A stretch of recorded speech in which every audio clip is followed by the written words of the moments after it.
So hello everyone, welcome back to English comfort. And आज हम करेंगे class 6 unit 5 culture and tradition का chapter first, हमारा Bharat incredible India.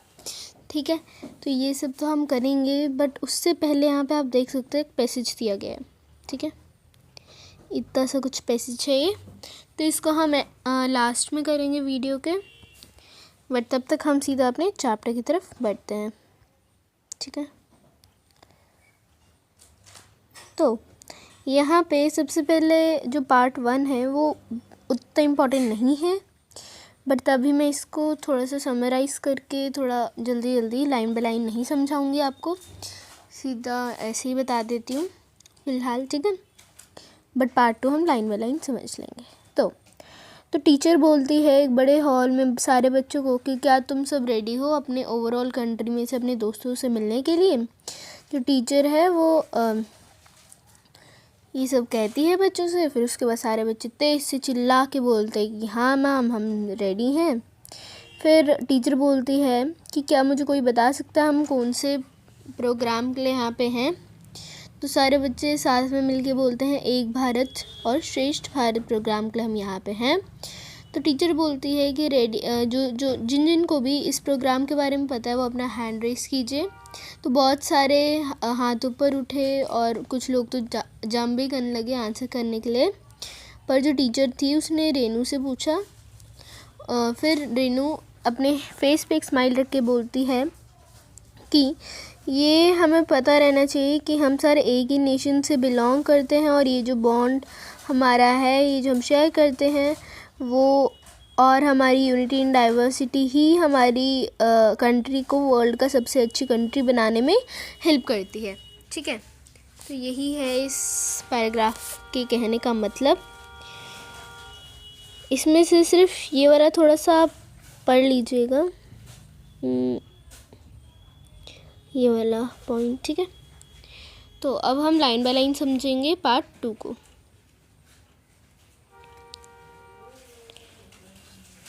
So, part 2.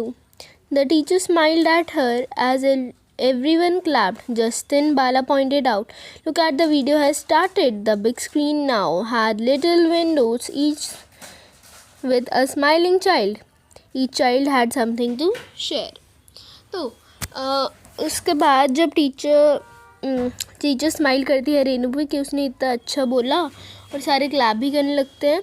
पर उसी के बाद बाला पॉइंट आउट करता है कि अरे देखो जो वीडियो है वो स्टार्ट हो चुकी है। जो अब बिग स्क्रीन है वहाँ पे छोटी छोटी सी विंडोज़ हैं हर एक स्माइलिंग चाइल्ड की तरफ से।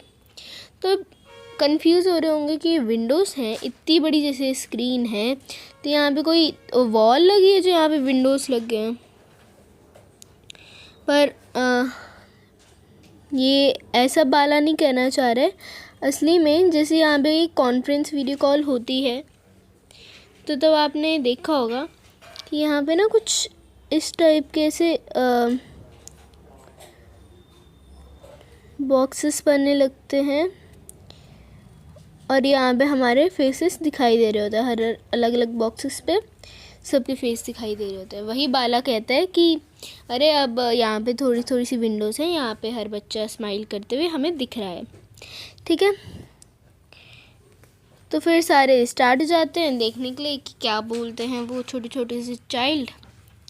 ठीक है, तो सबसे पहले आकांक्षा उत्तराखंड से अपने आइपन फोक आर्ट के बारे में बात करती है। ठीक है, Pranam, I am Akanksha from Uttarakhand. I am going to tell you about Aipin, our folk art that we draw on family functions and festival. ठीक है, तो फिर आकांक्षा बोलती है कि प्रणाम, नमस्ते, मेरा नाम आकांक्षा है, मैं उत्तराखंड से बिलोंग करती हूँ, वहाँ की रहने वाली हूँ। मैं आप सबको बताना चाहती हूँ हमारे फोक आर्ट के बारे में, हमारे ट्रेडिशन, हमारे कल्चर के बारे में, जिसका नाम आइपन है। ये जो हमारा फोक आर्ट है इसको हम फैमिली फंक्शंस पे बनाते हैं और फेस्टिवल्स पे भी बनाते हैं। तो ये है आइपन फोक आर्ट। फिर उसके बाद it is done with white rice flour paste on brick red walls colored with gheru. It is made on floors and walls of puja rooms and outside the main door of the home. It is an art form made by women in the family. The designs are very beautiful and mathematical, and the based on our cultural traditions and observation of nature. इस पूरे paragraph का मतलब है कि जो आइपन है वो white rice के फ्लोर से बनता है, चावल के आटे से बनता है, उसके पेस्ट से बनता है, जो हम ब्रिक रेड कलर की वॉल्स पे बनाते हैं घेरू की हेल्प से। घेरू होता है एक रेड क्ले कलर की तरह जिसको यूज़ किया जाता है, उस पर भी बना सकते हैं। ठीक है, ये फ्लोर्स पे बनता है और वॉल्स पे बनता है पूजा रूम की, और घर के बाहर वाले हिस्से में भी जो मेन डोर होता है उसके बाहर भी बनता है या फिर उस पे भी बनता है। ये आर्ट है, जो ये आर्ट फॉर्म है वो घर की हर फैमिली की विमेन बनाती है या फिर गर्ल बनाती है। ये डिज़ाइंस हैं वो बहुत ज़्यादा ब्यूटीफुल होते हैं, काफ़ी ज़्यादा मैथमेटिकल होते हैं, मतलब गणितीय डिज़ाइन जिसको हम कहते हैं, सुंदर डिज़ाइंस होते हैं, और ये बेस्ड होते हैं हमारे कल्चर ट्रेडिशंस पे और हमारी ऑब्जर्वेशन जो होती है नेचर के रिलेटेड, उस पे ये आइपन बेस्ड होता है। फिर उसके बाद प्रायरांजन बोलती है ओडिशा से। ठीक है, ढोकरा के बारे में वो बताती है, तो स्टार्ट करते हैं। सुप्रभात, I am Priyaranjan from Odisha. My tribe practices a 4,000 years old metal craft named dhokra. To begin, we make a figure with clay, dry it and cover it with a layer of wax.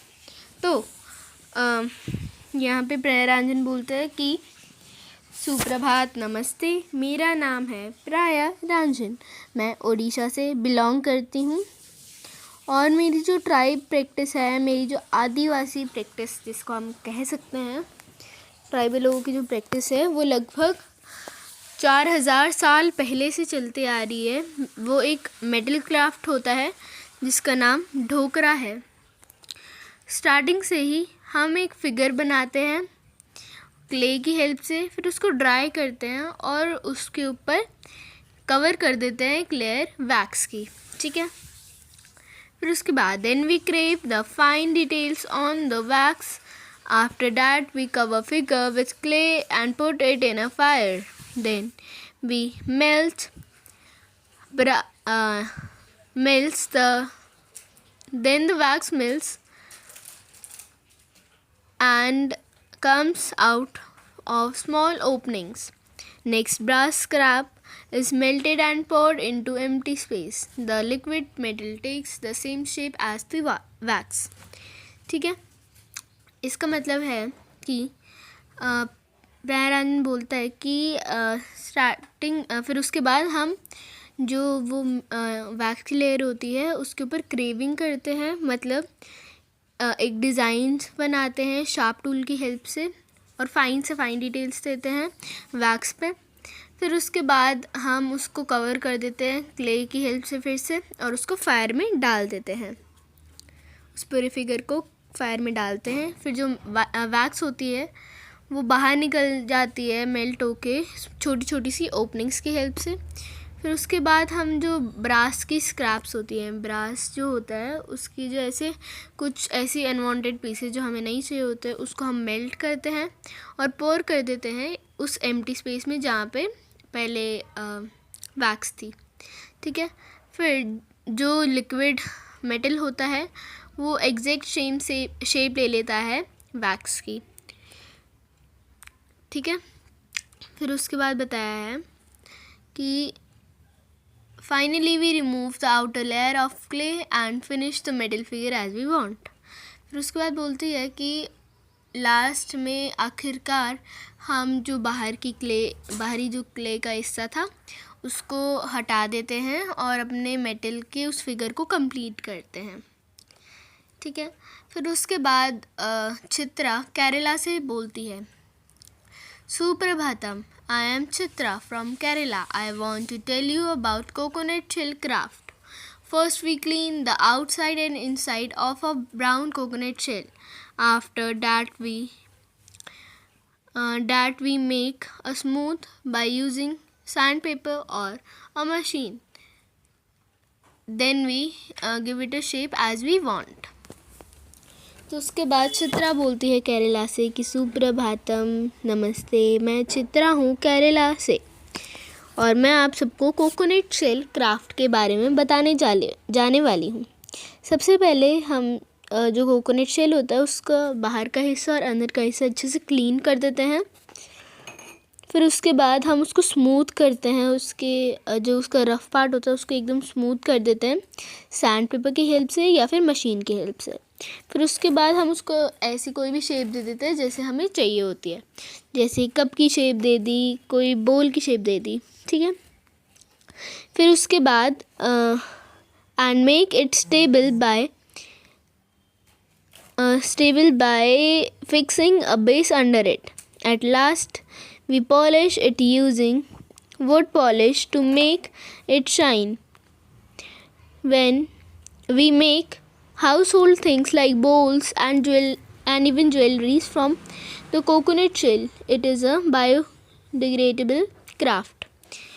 तो उसके बाद हम उसको एकदम stable कर देते हैं, कि ऐसा कर देते हैं कि वो कहीं मूव ना हो, वो हिले धुले ना, किसकी हेल्प से, एक बेस की हेल्प से उसके अंदर जो हम लगा देते हैं। फिर लास्ट में एटलीस्ट हम उसको पॉलिश देते हैं वुड पॉलिश की हेल्प से, जिससे कि वो शाइन करे। फिर उससे हम बहुत सारी हाउस होल्ड चीज़ें बनाते हैं जैसे कि बॉल, और यहाँ तक कि हम उससे ज्वेलरीज भी बनाते हैं कोकोनट शेल की हेल्प से। और एक बायोडिग्रेडेबल क्राफ्ट है, मतलब कि ऐसी कोई चीज़ जो इन्वायरमेंट को बिल्कुल भी हार्म ना करे, ठीक है। फिर बारामुल्ली कहते हैं आंध्र प्रदेश से। शुभोदय, I am Bala Murali from Andhra Pradesh. I want to tell you about the 400-year-old art of making toys in my village Kondapalli. To make the toys, we take soft wood from the nearby hills. After that, we carve the toys separately. ठीक है, तो इसका मतलब है कि शुभोदयम, नमस्ते, मेरा नाम बारामुरली है, मैं आंध्र प्रदेश के रहने वाला हूँ। मैं आपको एक 400-year-old एक क्राफ्ट के बारे में बताने वाला हूँ जो है कोंदपली, राइट। ये हमारे ये जो कोंदपली है उसको हम अपने विलेज में बनाते हैं।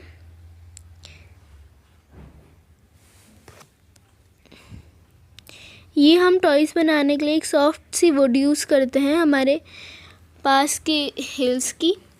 फिर उसके बाद हम उसको अच्छे से कर्व कर देते हैं, अच्छे से क्रेप करते हैं, उस पर डिज़ाइंस वगैरह डालते हैं, और हम हर एक पार्ट को टॉय के सेपरेट कर लेते हैं, अच्छे से कर्व करते हैं, ठीक है। फिर उसके बाद then we use makku, a paste of tamarind seed powder and sawdust to join the pieces together. Next we add details and finish the toys. Finally, we use oil and watercolors or vegetable dye to enamel paints to color them. These toys are based on folk stories, animals, birds, bull carts, etc. Bulo carts, rural life, etc. ठीक है, इसका मतलब है। फिर उसके बाद हम एक मक्कू यूज़ करते हैं जो टर्मरिन और सीड पाउडर और सॉडस्ट, टर्मरिन की सीड पाउडर और सॉडस्ट से बना होता है। सॉडस्ट मीन्स लकड़ी का बुरादा और टर्मरिन तो इमली होती है, ठीक है। फिर उसके बाद ये जो हम चीज़ें यूज़ करते हैं ये हम टॉयज़ को आपस में जुड़ाने के लिए बनाते हैं, ऐसा पेस्ट जैसा, ठीक है।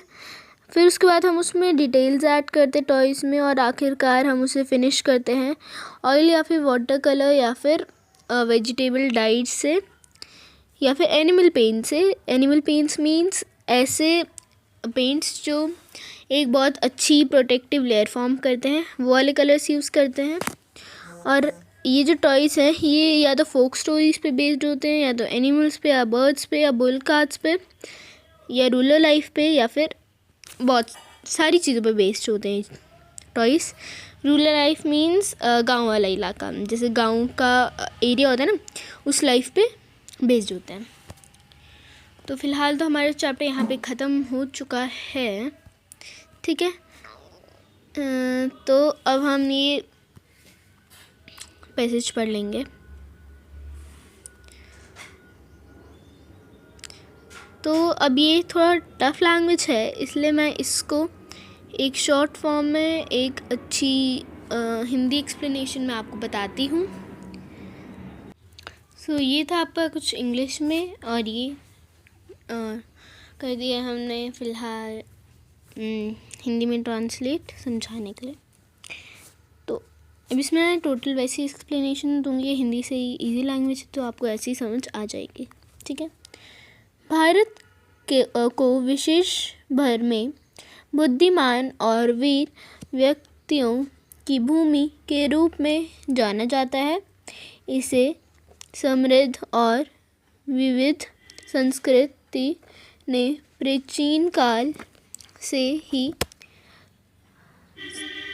असंख्य यात्रियों और आकृति किया है। यहाँ के लोग एकता में सामंजस्य स्थापित करते हुए विश्व के समान विविधता का उदाहरण प्रस्तुत करता है। भारत नदियों, झीलों और ऊंचे पहाड़ों की समृद्ध भूमि है। इसे हरे भरे जंगल, अनेक प्रकार के पौधे, कीड़ों, पक्षियों और जानवरों का घर है। ये सभी तत्व भारत की समृद्धि और वैश्विक सम्मान को सुनिश्चित करते हैं। इसके निवासियों के रूप में हमें निरंतर मेहनत करनी चाहिए और इसकी समृद्ध सुनिश्चित करना चाहिए। तो होप आपको ये समझ आ गया होगा, ठीक है, इजी था। तो अब फ़िलहाल ये चैप्टर पूरा ख़त्म हो चुका है आपका, बट हाँ, इसमें मैं आपको एक चीज़ दिखाना चाहती हूँ। हाँ, तो यहाँ पे आप देख सकते हैं कि एक कुछ लाइक ऐसा सैम्पल पेपर टाइप का कुछ यहाँ पे बना है, तो प्लीज़ आप ये सॉल्व कर लीजिएगा। इजी है, काफ़ी प्रेडिक्टेबल है। ये फर्स्ट के जो आपके 3rd चैप्टर आ रहे हैं, what a bird thought, spices that heal us और चेंज ऑफ हार्ट के कुछ क्वेश्चन आंसर्स हैं, तो प्लीज़ इनको कर लीजिएगा, ये आप इजीली कर सकेंगे, ठीक है। तो यहाँ पे इफ़ आपको ये क्लियरली दिख नहीं रहा होगा, रुको मैं दिखाती हूँ। तो होप आपको अब क्लियरली दिख रहा हो, ठीक है। तो ये आप देख सकते हैं, प्लीज़ इनको सॉल्व कर लीजिएगा फर्स्ट 3 चैप्टर्स को, एंड शायद मैं अगली वीडियो में भी आगे 3rd चैप्टर्स को भी लाऊं। तो फ़िलहाल हम इस वीडियो को यहीं पे ख़त्म करते हैं।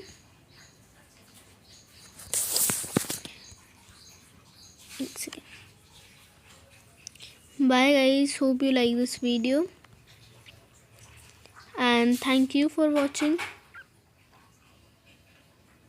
Thank you for watching and bye. Bye.